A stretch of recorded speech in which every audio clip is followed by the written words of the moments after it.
Antes de entrar, eu vou usar o resumo que o pastor trouxe semana passada, só para deixar marcado na mente de vocês o que a gente já aprendeu até agora. Semana que vem vai ser, entre aspas, a última pregação do Sermão do Monte, que vai chegar dezembro, vai entrar as pregações natalinas, já estamos no Natal aí já quase. Então, esse PowerPoint que o pastor fez é para grifar na sua mente. O Sermão do Monte, que está em Mateus 5-7. A gente já aprendeu capítulo 1, do 1 ao 12, sobre todas as bem-aventuranças. Foi uma série bem legal, olhando as bem-aventuranças que o Senhor traz, quais são as características, o que se espera do cidadão do reino de Cristo. Aí a gente viu no versículo 13 a 16 o resultado, que é ser sal e luz da terra, impactar esse mundo e ver de uma vida transformadora. Depois a gente começou a ver, a partir do versículo 17 ao 48, Cristo e a lei. Cristo olha para o Antigo Testamento, olha o ensino que os fariseus estavam ensinando, e ele traz a interpretação correta da lei do Senhor, e de certa forma até amplia em alguns aspectos. Esse acho que é capítulo 5 ainda. É o 5. É do 17 a 21, a gente viu sobre a preeminência. Esse é difícil, eu vi de hoje, eu falei, rapaz, o pastor gastou as palavrinhas. Tá. A preeminência das escrituras, esse é difícil gravar, e depois manda lá no grupo lá. A permanência nas escrituras, imagina, a pertinência e o propósito. Eu acho que o pastor falou, é difícil, esse eu vi, eu achei difícil. Ih, rapaz, desconfigurou. No 22 ao 48 a gente falou sobre as questões de Cristo, a lei, falamos sobre o assassinato, sobre a questão do adultério e divórcio, sobre os juramentos com o pastor Wagner, sobre a questão da credibilidade da nossa palavra, sobre a questão da vingança, a gente pode sair e se vingar olho por olho, né? Foi o que a gente viu, e amor aos inimigos, amar aos nossos inimigos, com o pastor, fugiu o nome dele, Henrico, isso. E entramos no capítulo 6. Tudo isso foi do capítulo 5, hein? No capítulo 6, semana passada, o pastor leu o versículo 1, que faz a introdução para todos os 3 próximos temas que o capítulo 6 vai trabalhar, que é a ideia de atos de justiça, né? O Senhor fala que os homens praticam atos de justiça, só que Cristo vai mostrar que os homens praticam de forma errada, né? com hipocrisia.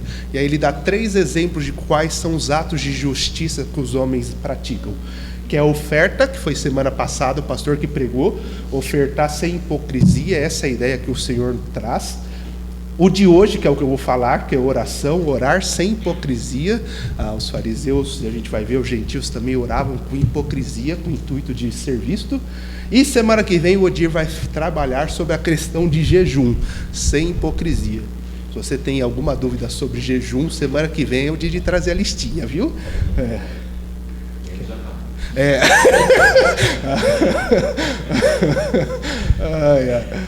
Semana passada o pastor falou sobre o perigo da falsa justiça, que é ofertar sem hipocrisia. Esses foram os 2 pontos que ele trabalhou aí. A prática e a recompensa de ofertar hipocritamente. Qual é a prática de se ofertar e qual é a recompensa? Isso aí vocês viram semana passada. E qual é a verdadeira prática e a recompensa da verdadeira doação? Como é a forma correta de se doar, de suprir a necessidade dos pobres? Tudo isso foi semana passada. Se você perdeu como eu, assista o Coisinha. E hoje orar sem hipocrisia. E aí eu vou colocar no final, senão eu vou me perder. Agora vamos começar. Como eu já disse, o capítulo 6, versículo 1, pode abrir lá em Mateus 6:1, se você já não está com a sua Bíblia aberta.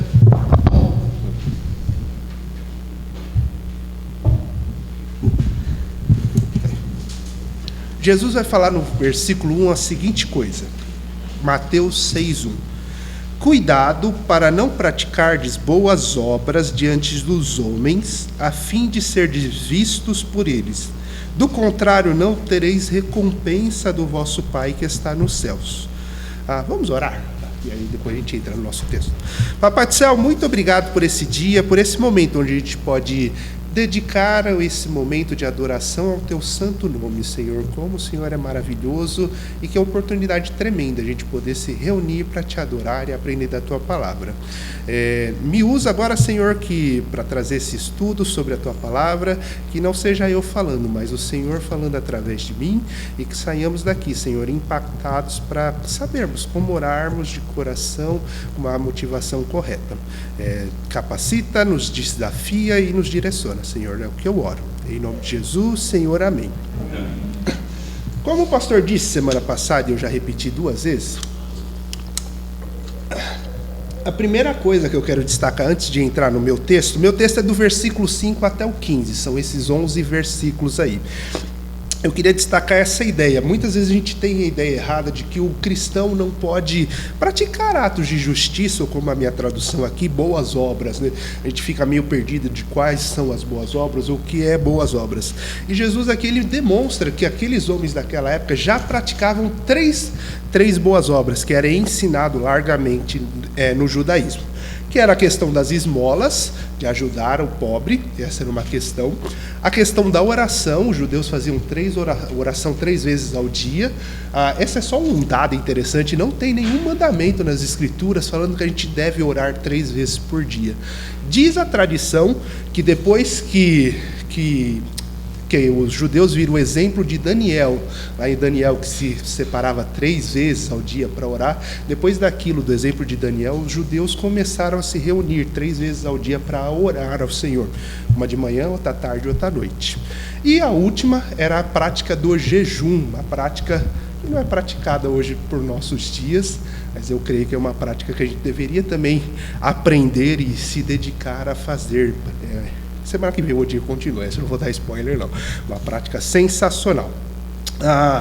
Mas é interessante que Jesus ele não questiona e não nega que são atos de justiça. Jesus vai, desde o versículo 1, acusar a motivação do coração dessas pessoas. Ele vai falar que todas essas pessoas faziam essas atitudes, esses atos de justiça, com o propósito de terem uma recompensa, de serem vistos. E é o que a gente vai ver a partir de agora. Vamos ver, meu texto é sobre oração, vamos ler ele inteiro e depois a gente vai lendo. Eu vou pedir para cada um, se puder ir lendo aí junto comigo, a partir do versículo 5. Vou ler o 5 e aí vocês podem ler. E quando orardes, não sejais como os hipócritas, pois gostam de orar em pé nas sinagogas e nas esquinas das ruas, para serem vistos pelos homens. Em verdade vos digo que eles já receberam sua recompensa. Tu, porém, quando orares, entra no teu quarto e, fechada a porta, orarás a teu Pai que está em secreto. E teu Pai que vem em secreto te recompensará. E orando, não useis de vãs repetições como os gentios, porque presumem que pelo seu muito falar serão ouvidos. Não vos assemelheis, pois, a eles, porque Deus, vosso Pai, sabe de que tendes necessidade, antes que lhe o peças. Portanto, vós orareis assim: Pai nosso, que estás no céu, santificado seja o teu nome. Venha o teu reino, seja feita a tua vontade, assim na terra como no céu. O pão nosso de cada dia dá-nos hoje. E perdoa-nos as nossas dívidas, assim como nós também perdoamos aos nossos devedores. E não nos deixei cair em tentação, mas livra-nos do mal, pois teu é o reino, o poder e a glória. E se perdoardes aos homens as suas ofensas, também o vosso Pai celeste vos perdoará. Se, porém, não perdoarem aos outros as ofensas deles, também o Pai de vocês não perdoará as ofensas de vocês. Aí, obrigado. Dentro desse parágrafo todo, dessa parte, está uma das orações mais conhecidas aí por todos, que é a oração do Pai Nosso aí, que é muito falada, muito orada, e muitas vezes a gente perde o principal sentido que Jesus está querendo nos ensinar com a oração do Pai Nosso. Nesse texto, Jesus vai usar, O Wilson falou hoje de manhã da questão da hipérbole que o pastor falou, e aí eu, quando estava preparando, falei, vou falar uma outra. Jesus vai usar de contraste aqui para tentar trazer um ensino e ilustrar às pessoas a diferença. Eu fiquei gravando, mas não tem outro jeito, é a palavra.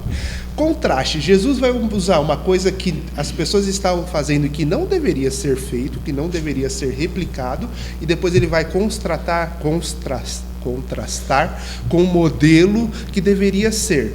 As pessoas estavam orando de uma maneira, com um propósito, com uma motivação, e Jesus nos primeiros versículos vai mostrar qual era essa motivação e que isso não deveria ser feito. Ele já começa com isso, e depois ele vai mostrar qual é o padrão, como deveria ser o modelo de oração que a gente deveria fazer. Então vamos lá.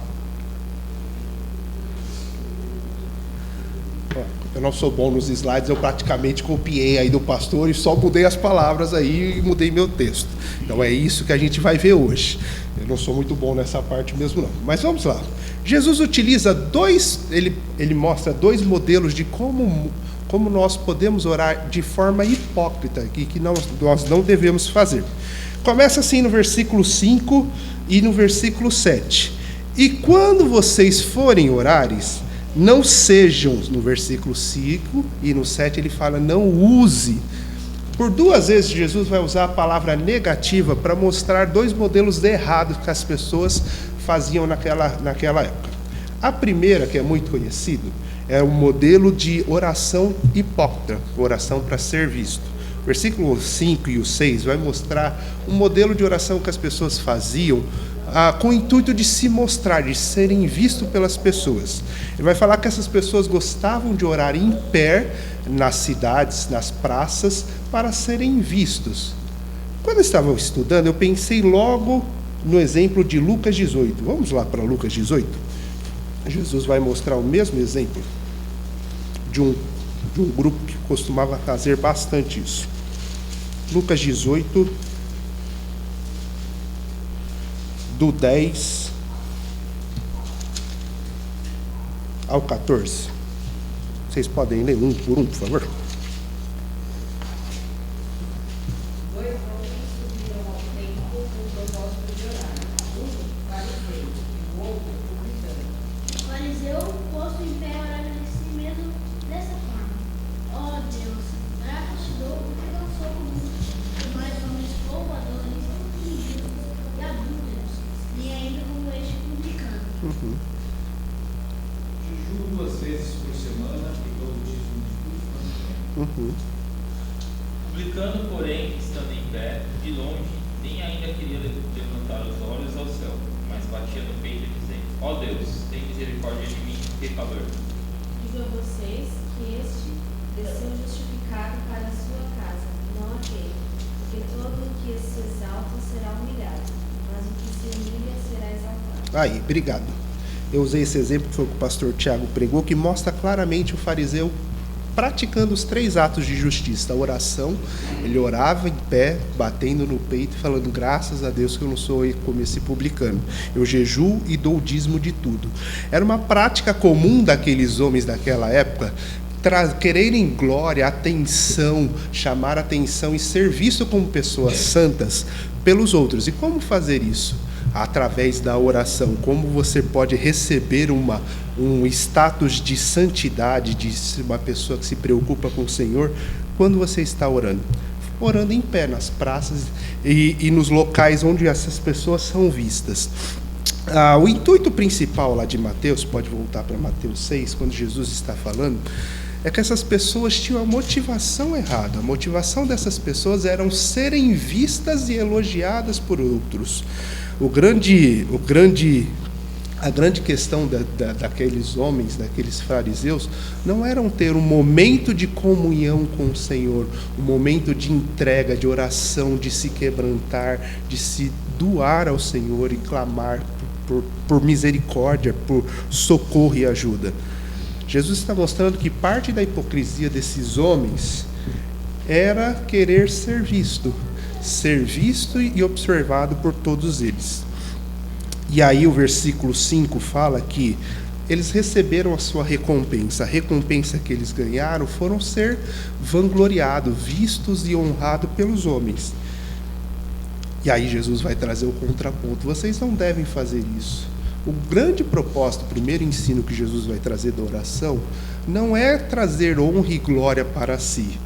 Ao contrário, o versículo 6 vai trazer que a gente deveria ter a motivação, quando estamos orando, de entrar no nosso quarto, fechar a nossa porta e orar ao nosso Pai que está em secreto, ter um momento de comunhão e adoração somente com o Senhor.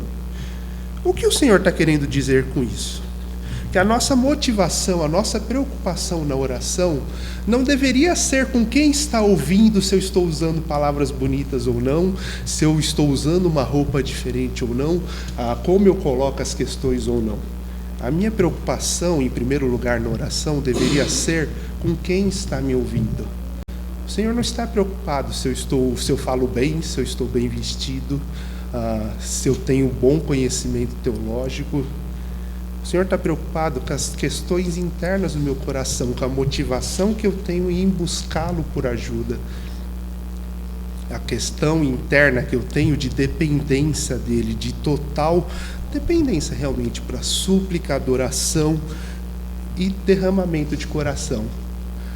Há um grande contraste quando eu estou orando numa praça, que eu quero ser visto, e aí eu procuro usar palavras bonitas, roupas bonitas, para chamar a atenção das pessoas. E há uma grande diferença quando eu estou fechado dentro do meu quarto, de chinelo talvez, sentado na cama, conversando com o Senhor. O modo de falar, o modo de se portar muda. O grande desafio que o Senhor está começando a colocar aqui na questão da oração, dos atos de justiça, é que mesmo na oração eu posso ter a motivação errada. A motivação maior de agradar a homens do que agradar e ter um momento de relacionamento com o Senhor.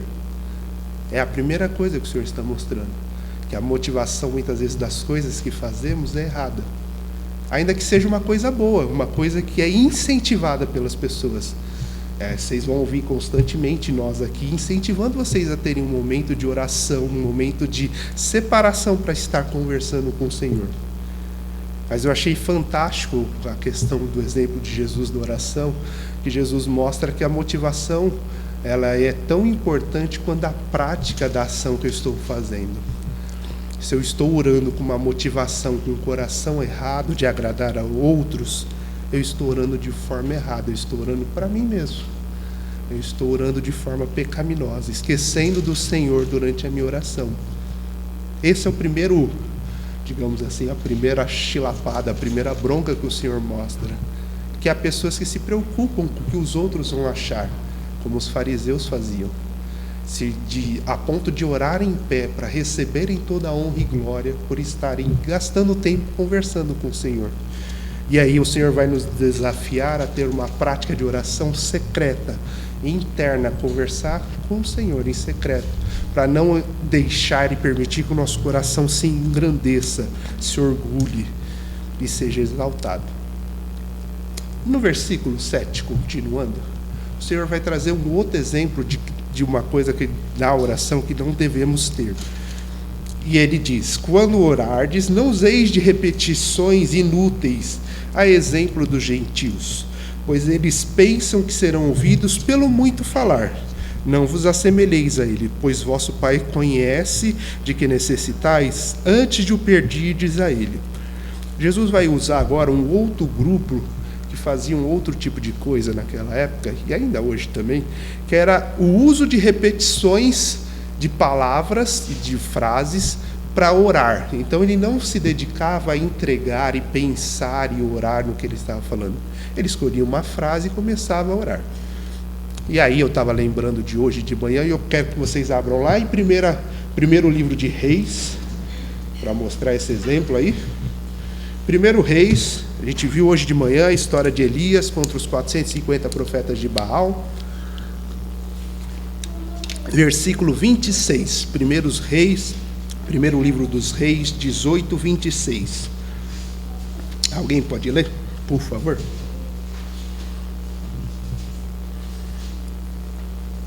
Tomaram o filho que lhes fora dado, prepararam-no e invocaram o nome de Baal, desde a manhã até ao meio-dia, dizendo: Baal, responde-nos.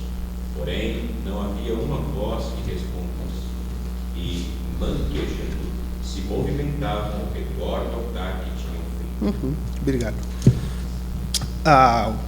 O escritor aqui está mostrando que os profetas de Baal passaram a manhã toda gritando: "Ah, Baal, ouve-nos! Ah, Baal, ouve-nos!" Eu achei interessante e engraçado, né? Porque parece que o Deus é surdo, né? Ou ele é meio besta, ele não ouve na primeira vez. Muitas vezes a gente tem essa ação, a gente fica repetindo como se fosse um mantra, uma frase ou um pedido que a gente quer muito, achando que o Senhor não ouviu da mesma maneira. Essa era a ideia que Jesus está criticando aqui dos gentios. Eles falavam repetidas vezes as mesmas frases, frases vãs e inúteis, com o intuito de simplesmente serem ouvidos, como se o Senhor não tivesse ouvido da primeira vez. E o interessante que esse ato demonstra que eles não estavam preocupados se havia um Deus ou não, ou se ele estava ouvindo a sua petição ou não. A grande preocupação deles era de ser ouvidos, deles serem ouvidos. Senhor, o que eu quero é isso. Senhor, o que eu quero é isso. Senhor, o que eu quero é isso.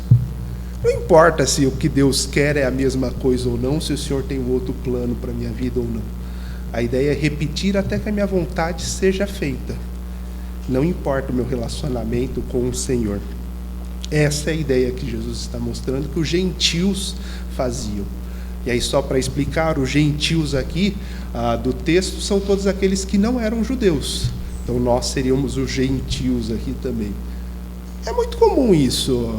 Talvez, não sei com quanto contato você tem com pessoas descrentes, mas uma vez eu fui num velório de uma avó do amigo meu, ela era católica, e eu achei muito interessante a repetição que se faz de algumas orações, pedindo e velando pela alma, a oração do Pai Nosso, da Ave Maria, como se o Senhor não ouvisse na primeira vez. A gente fica repetindo, como se fosse um mantra. Algumas culturas orientais também têm isso. Você pega o pensamento positivo e fica repetindo até que aquilo se aconteça. Essa é a ideia. Você não está preocupado com o que o Senhor acha, com o que o Senhor pensa, com o seu relacionamento com o Senhor. Você está preocupado com a sua necessidade, que ela seja feita e realizada. E o versículo 8 traz um contraste aí, digamos assim, uma repreensão muito dura que o Senhor faz. Ele fala que os seus discípulos, os seus servos, não deveriam orar dessa forma, porque o nosso Senhor, o Senhor da chuva, do trovão, como a gente viu hoje, Ele sabe de todas as nossas necessidades, antes mesmo que a gente peça. Ele é Deus, Ele é onisciente. E talvez você se pergunte, então por que eu devo orar? Acho que a grande questão desses dois versículos que o Senhor está desafiando é realmente o relacionamento que eu tenho. A motivação no meu relacionamento a fazer alguns pedidos ao Senhor. Por que eu tenho que orar por pão todos os dias? Ou pelo meu salário, pelo meu emprego? Porque muitas vezes a gente se esquece, e no Pai Nosso eu vou falar rapidamente sobre isso, de que quem nos sustenta no nosso serviço, quem nos supre, é o Senhor. A oração serve para isso, para nos lembrar e nos conectar com o Senhor que nos supre, nos lembrar quem é que nos sustenta. Por isso que nós devemos orar e ter um relacionamento com Ele.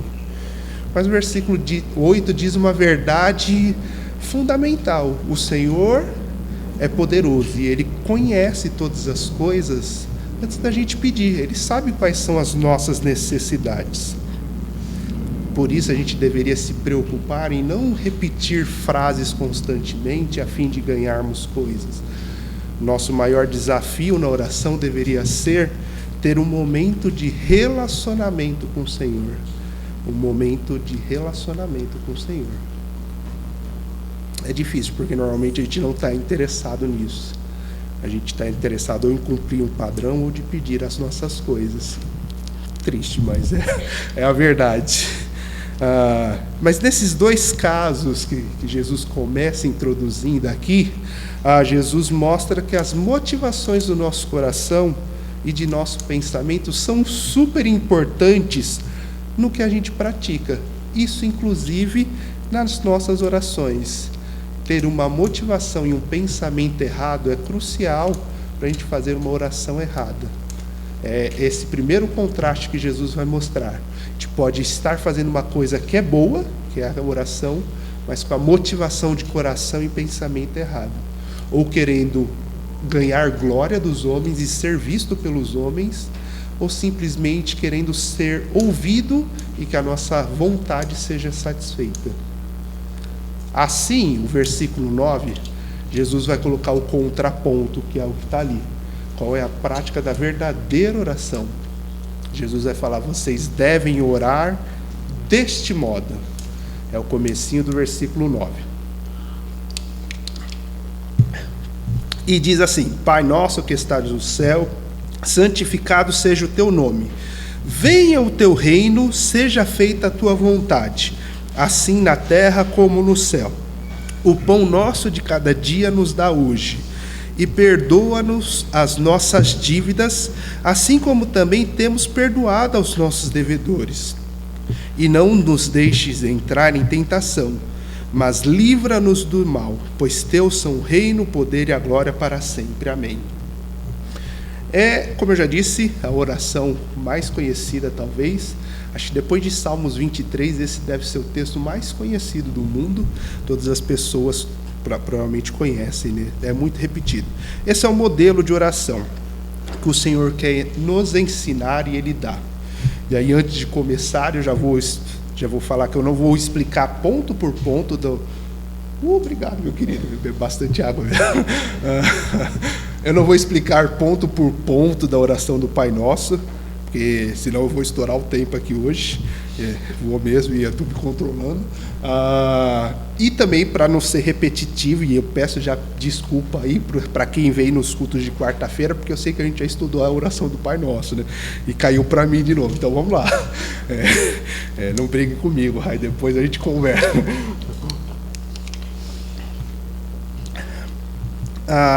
É muito interessante a oração do Pai Nosso, eu acho ela muito bela.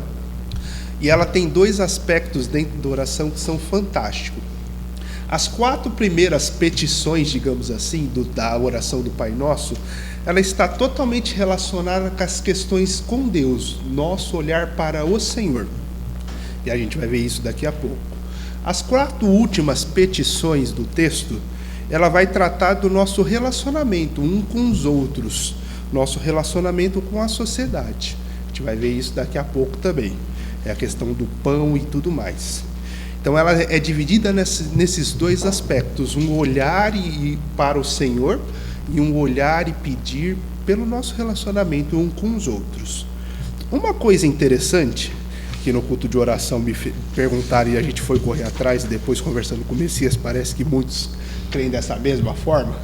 Então eu vou afirmar aqui, afirmar não, posso estar errado aqui, mas uma coisa interessante, que todo o Sermão do Monte, como a gente está vendo desde o começo, ele é o ensino de Jesus para os seus discípulos, para os cidadãos do seu reino. Desde o versículo 1 a gente viu isso. Jesus está andando com uma multidão, ao ver aquela multidão ele se senta no monte e começa a ensinar essa multidão. Como ele está ensinando as atitudes, o pensamento, os aspectos, a moral do cidadão do reino, há um outro texto da Bíblia que a gente vê uma característica e uma similaridade que a gente consegue ver que são muito parecidos. Lá em Deuteronômio 6, e aí eu vou pedir para vocês abrirem lá em Deuteronômio 6, acontece a mesma coisa. Deuteronômio 6.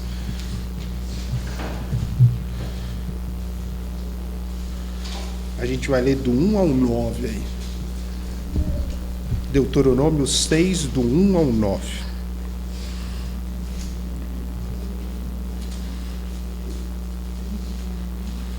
Quem achar pode começar a ler.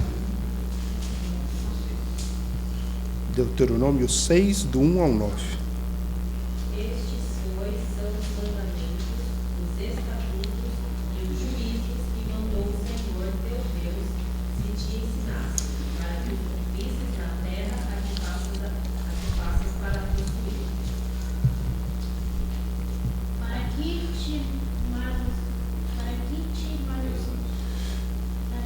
temas ao Senhor teu Deus e guardes todos os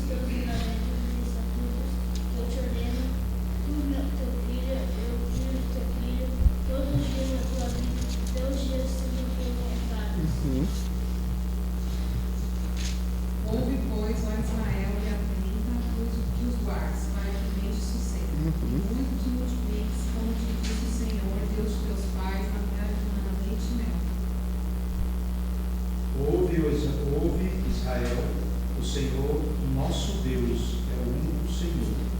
Portanto, ame o Senhor, seu Deus, de todo o seu coração, de toda a sua alma e com toda a sua força. Essas palavras que hoje lhe ordeno estarão no seu coração.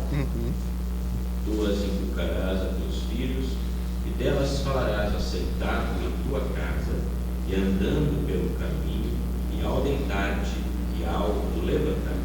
Nem as andarás como sinal na tua mão, e te serão por frontal entre os olhos. E as escreverás nos umbrais de tua casa e nas tuas portas. Aí, obrigado. Senhor Deus, quando a nação de Israel está para entrar na terra prometida, a nação que ele separou para ser a nação de sacerdotes e anunciar o seu rei nas outras nações através de um viver santo, cumprindo as suas leis, está para entrar na terra prometida. E o Senhor dá esse capítulo de Deuteronômio 6 para Moisés, que o povo deveria memorizar essa parte. Até hoje, muitos dos judeus têm a partir do versículo 3 aqui até o 9, como a sua Shema, a sua oração que eles fazem diariamente. E muitos pais ensinam isso até hoje. Ouve, ó Israel, ensine, inculque no seu filho as palavras do Senhor, e você vai ensinar andando, sentado, dormindo, todos os lugares. A ideia que o Senhor está dando aqui, talvez, com Mateus 6, e era essa a ponte que eu queria trazer, assim como o Senhor ensinou um aspecto de oração que a nação de Israel deveria orar, clamando ao Senhor para que Ele fosse o Deus da sua nação e se dedicasse ao ensino de seus filhos para que a próxima geração adorasse e honrasse ao Senhor, muitos comentaristas, muitos estudiosos, e eu acho que tem muito esse aspecto, Jesus está fazendo a mesma coisa. Ele está ensinando ao seu povo, aos seus escolhidos, ao seu povo santo, aos seus servos, uma oração, um modelo de oração que deveria ser replicado. Não palavra por palavra, a gente não deveria repetir palavra por palavra, mas o conceito da oração do Pai Nosso, nós deveríamos memorizar, entender e implementar dentro da nossa oração. Acho que é essa a ideia que Jesus está querendo fazer aqui. Como cidadãos do reino, a característica da sua oração deveria ser nesse modelo, onde são pensados nos aspectos relacionados ao Senhor e os aspectos relacionados ao nosso relacionamento um com os outros. Então vamos olhar aí rapidamente cada aspecto aí da oração do Pai Nosso. A oração começa falando: Pai Nosso que estás no céu. E é interessante que Jesus mostra a primeira vez que uma pessoa, um fariseu, um mestre, usa o aspecto de pai para Deus. Não era comum para o judeu chamar o Senhor de pai. Ele era conhecido como soberano, como Senhor da paz, o Deus da guerra, o Senhor dos exércitos, mas não como nosso Pai. Jesus começa introduzindo na oração do Pai Nosso um aspecto interessante, um aspecto de relacionamento que o cristão desfruta. E a gente muitas vezes se esquece. Muitas vezes nós olhamos para o Senhor apenas como um Senhor santo que está separado e longe da gente, que não se relaciona muito com a gente porque nós somos pecadores. A oração que o Senhor começa mostra que o nosso Deus, esse Deus santíssimo, poderoso, Ele é o nosso Pai, é o Pai Nosso, é o nosso papai. Uma questão de intimidade, de relacionamento. E é interessante, a Jéssica, a mãe dela é mãe solteira, né? E por muitos anos a Jéssica não entendia qual era o aspecto de ter um pai dentro da família. E foi estudando as Escrituras que ela entendeu o que é o papel de um pai dentro de um lar, qual é o modelo de um pai. O Senhor é o nosso modelo de pai para a nossa vida. Jesus começa mostrando isso, que o Senhor é o nosso Pai, aquele que cuida, que nos ama, que nos protege, que nos disciplina às vezes. O Senhor é o nosso Pai, é um aspecto sensacional, que muitas vezes a gente só corre quando a gente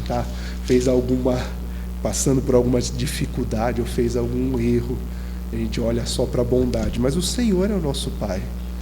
E ele não é interessante que uma das perguntas da quarta-feira foi essa: por que vai aparecer por diversas vezes na oração do Pai Nosso os pronomes no plural? É Pai Nosso. Por que eu não posso orar Pai meu?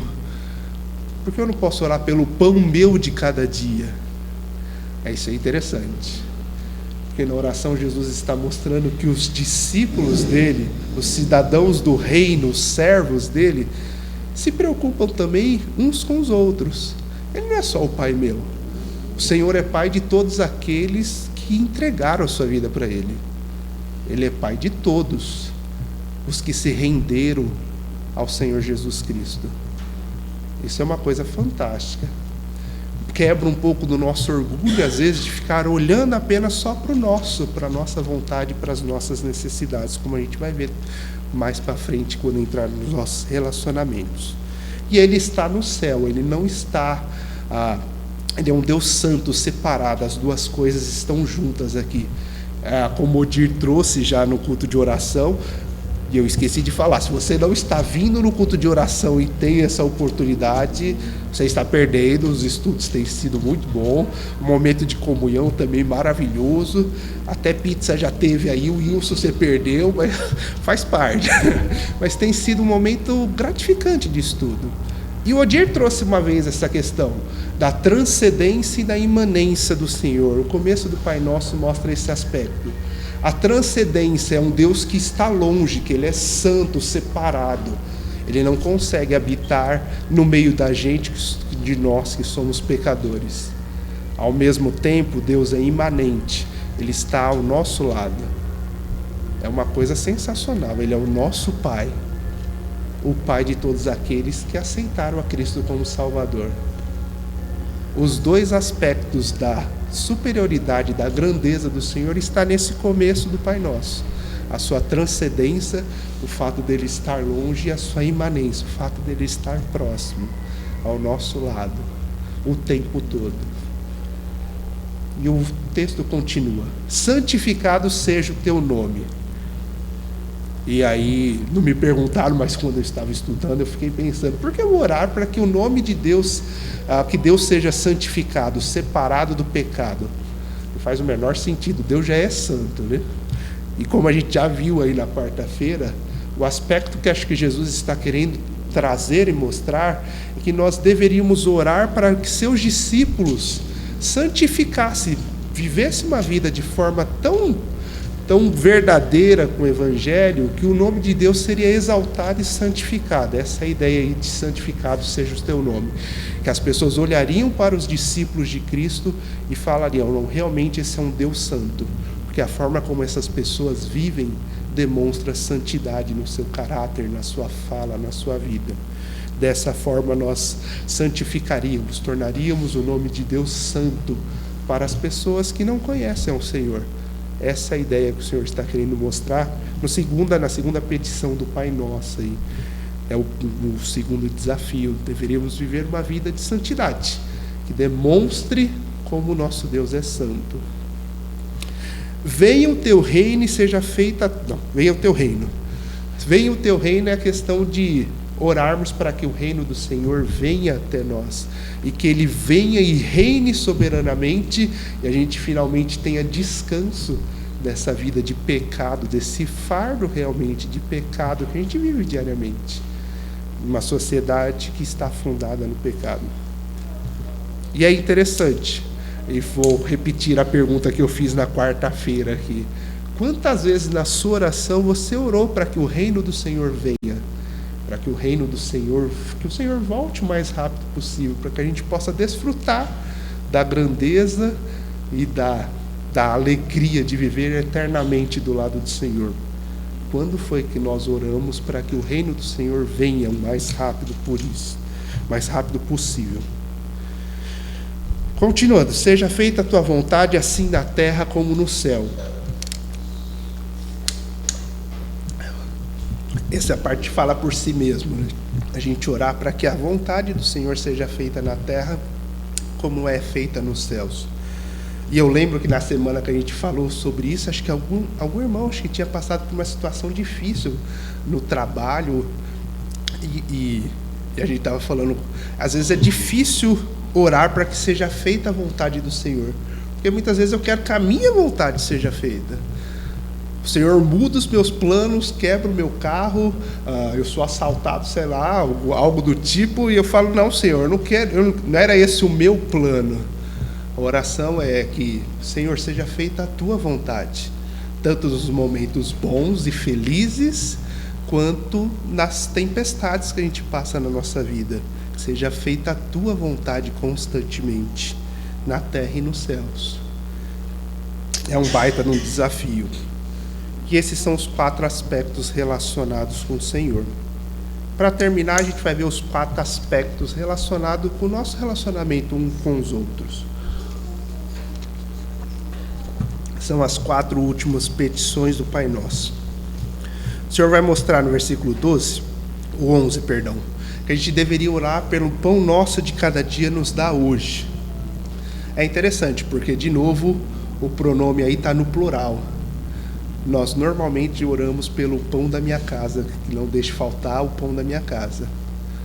E o desafio naquela quarta-feira foi isso, né? Olhar para as pessoas ao nosso redor, pelos nossos irmãos que estão necessitados, pelos nossos vizinhos. É o pão nosso de cada dia. E acho que foi o pastor Henrique que falou que o Senhor derrama sua chuva sobre bons e maus. Mas a verdade é que a gente ora muitas vezes só pelas nossas necessidades, pela nossa vontade, pela minha necessidade. E é um desafio olhar para o próximo e orar para que o meu vizinho, para os moradores de rua, por exemplo, que por diversas vezes não podem trabalhar, ou outras pessoas, e pedir o pão para ele, que o Senhor sustente eles também.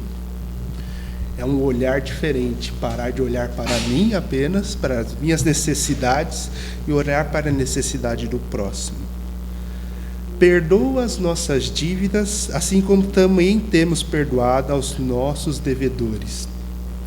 É um outro desafio, porque a nossa tendência é não perdoar os nossos inimigos, as nossas dívidas. A nossa tendência é guardar rancor. Nós oramos ao Senhor para que Ele perdoe os nossos pecados, mas na prática a nossa tendência é não. Enquanto aquele irmão não se dobrar e vir pedir perdão, eu não perdoo ele de jeito nenhum. E se puder, eu ainda piso no calo dele ainda, põe o pezinho para tropeçar. O desafio da oração do Pai Nosso é que a gente pede pelos nossos perdão pelas nossas dívidas, pelos nossos pecados, porque a gente entende que a gente é falho. Da mesma forma, a gente vai agir com misericórdia e perdoar as pessoas que estão nos ofendendo. É o ponto que Jesus vai trabalhar no 14 e 15, que eu já vou falar encerrando. O 13, não nos deixe entrar em tentação, mas livra-nos do mal. Tem 2 aspectos que muitos estudiosos vão falar, que é a questão de orarmos para que o Senhor não deixe que a gente ceda à tentação no nosso coração. Esse é o primeiro aspecto, de não nos deixe entrar em tentação, da gente não ser enganado realmente pelas tentações do nosso coração, e livra-nos do mal, entendendo que o Satanás e seus anjos, seus demônios estão agindo no mundo. Nós deveríamos orar para que o Senhor nos livrasse das situações que o maligno às vezes coloca. Ele já o faz muitas vezes sem orarmos, mas deveríamos ter esse cuidado de parar e orar para que o Senhor cuide realmente, nos proteja do nosso coração e do mal que está no mundo. O versículo 13 acaba, e aí eu não sei qual é a posição do Odir, do pastor, mas eu vou falar aqui, e se eu falar besteira dele, vai vir depois, ele corrige aqui. Provavelmente na sua Bíblia aí está entre colchetes. Provavelmente, a minha versão aqui ele nem traz, tem uma versão que nem traz o restinho. Pois teus são o reino, o poder e a glória para sempre, amém. Por que está em colchetes aí? Porque em muitos manuscritos mais antigos, não tinha essa parte. Muito provavelmente, alguns escribas, depois que o texto foi escrito, lendo a oração do Pai Nosso, meditando, estudando, falando, não, acho que faz sentido colocar essa doxologia, essa adoração ao Senhor no final, essa ideia de doxologia. Então, muito provavelmente, muitos dos escribas colocaram e se tornou uma coisa padrão. Então a gente não sabe se realmente no manuscrito original se tinha ou não. E aí eu não vou entrar no debate se é realmente ou não, se tem que deixar ou não. O que eu queria trazer é que, e lendo um dos comentários, João Calvino fala uma coisa muito interessante, que não importa muito se tem nos textos originais ou não, no sentido de que esse finalzinho do texto combina muito bem com a oração do Pai Nosso. A oração termina trazendo glória e louvor ao Senhor, mostrando que o reino, o poder e a glória para todos sempre é do Senhor. Pode até não estar no original, mas combina bem com essa oração. Então fica para vocês estudarem depois e decidirem se faz parte ou não. O fato é que ele exalta de uma forma muito bela o final da oração do Pai Nosso. E é uma verdade escrita em toda a Bíblia. O reino, o poder e a glória são para sempre do Senhor. Graças a Deus por isso. Graças a Deus. Por fim, meus irmãos, eu quero terminar, e agora sim, eu lembrei agora, mas essa agora terminando mesmo, é os versículos 14 e 15. Desculpa, eu lembrei de uma figurinha que o pastor mostrou. Ai, esse pastor é terrível. O 14 e 15 diz assim: porque se perdoardes aos homens as suas ofensas, também vosso Pai Celeste vos perdoará. Se porém não perdoardes aos homens, tampouco vosso Pai perdoará vossas ofensas. Na primeira leitura, numa leitura rápida, talvez você ache que o texto está entrando em contradição. Porque se você for pensar e afirmar que o texto está falando que eu só vou ser perdoado pelo Senhor se eu perdoar o meu irmão, eu vou ter problemas com versículos e textos como o de 1 João 1,9. Alguém sabe de cor? Se confessarem os vossos pecados, Ele é fiel e justo para nos perdoar de toda injustiça. Nos purificar, né? Nos purificar. Estou enferrujado, preciso voltar a memorizar isso. Mas é interessante, é um texto que vai, na teoria, contra esse ensino daqui do Pai Nosso. Então, o que Jesus quis dizer com esses dois últimos versículos aí relacionados ao Pai Nosso? Como eu já disse, acho que tem a ver com o versículo 12. O servo do Senhor, o cidadão do reino de Cristo, ele vai procurar viver uma vida que siga o modelo que o Senhor está mostrando. A pregação do Sermão do Monte de Jesus mostra isso, que o servo do Senhor, em diversos aspectos, ele tem característica, uma visão, uma moral totalmente diferente do mundo. E não faria sentido eu gastar tempo orando e replicando o modelo da oração do Pai Nosso, pedindo perdão pelos meus pecados, se eu não perdoo aqueles que me ofendem. Nesse sentido, Jesus está mostrando no 14 e no 15 que é contradizente, é inadequado você falar que você perdoa e pedir perdão pelos seus pecados ao Senhor, mas você não pratica o perdão, não pratica o ato de perdoar outras pessoas.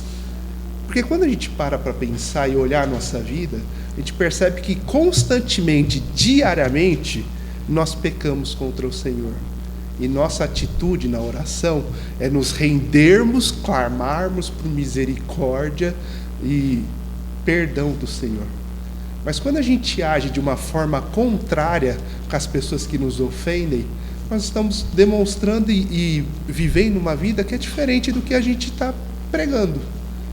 Nós clamamos e pedimos perdão para o Senhor, reconhecendo que a gente falha constantemente, mas na hora de perdoar, nós não queremos perdoar, nós endurecemos o nosso coração e decidimos muitas vezes não perdoar.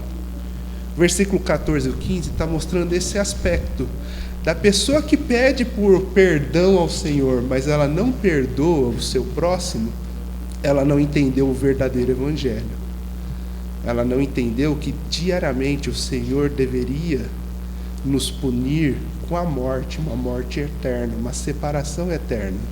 Mas ainda assim, graciosamente, o Senhor nos deu o seu Filho Jesus Cristo. Graciosamente, o Senhor perdoa todas as vezes que nós confessamos os nossos pecados. é contraproducente, é incoerente o fato de, às vezes, a gente não querer perdoar as pessoas que nos ofendem.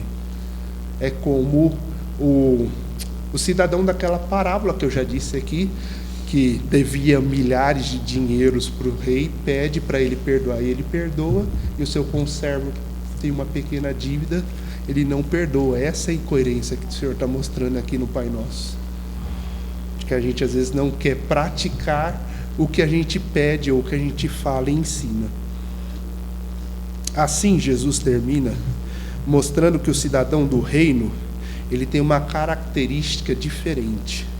E isso às vezes é demonstrada perdoando aqueles que nos ofendeu, mesmo sem ter recebido aí um pedido de perdão ou ter visto uma mudança diferente. Isso é interessante, porque isso está conectado com a nossa oração, que pedimos. Você conhece a sua oração diária, você provavelmente pede constantemente perdão pelos seus pecados. Mas às vezes a gente é incoerente em não querer agir da mesma forma com outros. Terminando, a pergunta de reflexão que eu quero encerrar essa noite é: qual tem sido a nossa motivação ao dedicarmos tempo para orar? Que é o que Jesus desafia no Sermão do Monte. A nossa motivação tem sido receber a aprovação dos outros? Ser visto e invejado pelos outros? Ou somente ser ouvido, independentemente se o Senhor está de acordo com a vontade do Senhor, do que é exposto nas suas Escrituras? Qual tem sido a motivação da nossa oração?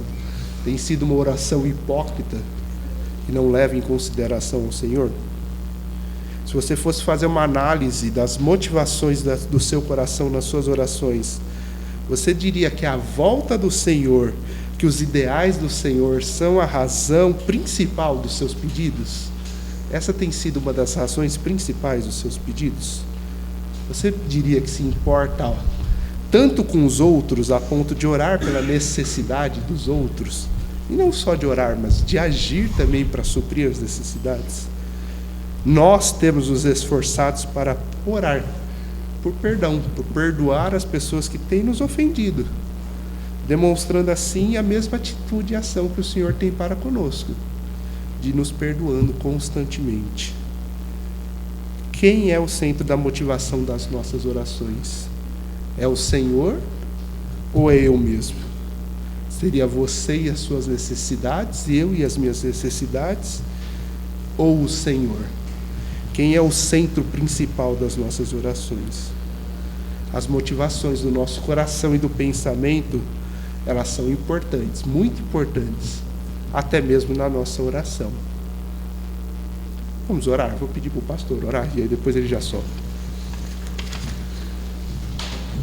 Senhor, nós te louvamos por ouvirmos a exposição da tua palavra essa noite com tanta clareza, nos motivando a orar da maneira realmente correta, da maneira, Deus, que agrada ao Senhor, Pai.